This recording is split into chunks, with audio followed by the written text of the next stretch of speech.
बिस्मिल्लाहिर्रहमानिर्रहीम। जैसा कि आप लोगों को मालूम है कि हुकूमत और तहरीक लब्बैक पाकिस्तान के दरमियान माहिदा तय पा गया है। राना सनाउल्लाह और डॉक्टर शफीक अमीनी ने प्रेस कॉन्फ्रेंस कर दी है।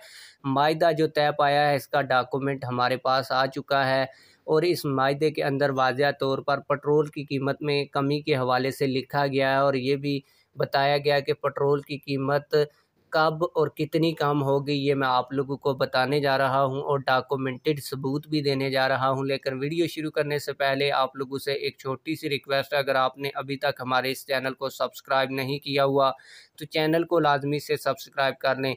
आप लोगों को बताता चलूँ कि तहरीक लब्बैक पाकिस्तान ने बहुत से मुतालबात रखे थे जिनको मान लिया गया हुकूमत की जानिब से, और जो सबसे बड़ा और अहम मुतालबा था पेट्रोलियम मसनूआत की कीमतों में कमी की जाए। उस हवाले से हुकूमत और तहरीक लब्बैक पाकिस्तान के दरमियान माहिदा ये तय पाया कि पेट्रोलियम मसनूआत की कीमतों में कमी लाने और अवाम को रिलीफ फराहम करने के लिए TLP के मुतालबे के तनाज़ुर में ये तय पाया है कि आइंदा पेट्रोलियम की कीमतों के तयन में दर्ज झैल अवामल, कीमतों में बैन अल-अक़वामी सतह पर कमी, इसके अलावा एक रूस से सस्ते तेल की दरामद, रुपये की कदर में बेहतरी का 100% फ़ायदा अवाम को मुंतकिल किया जाएगा। जबकि 30 जून 2023 को पहले मरहले में तहरीक लब्बैक पाकिस्तान के मुतालबे के मुताबिक कीमतों में कमी की जाएगी। नेज़ 15 जुलाई 2023 को दूसरे मरहले में भी कमी की जाएगी। आप लोगों को बताता चलूँ कि तहरीक लब्बैक पाकिस्तान ने 250 रुपये पेट्रोल की कीमत करवाने का मुतालबा किया था, लेकिन आप लोगों को अंदर की खबर बताता चलूँ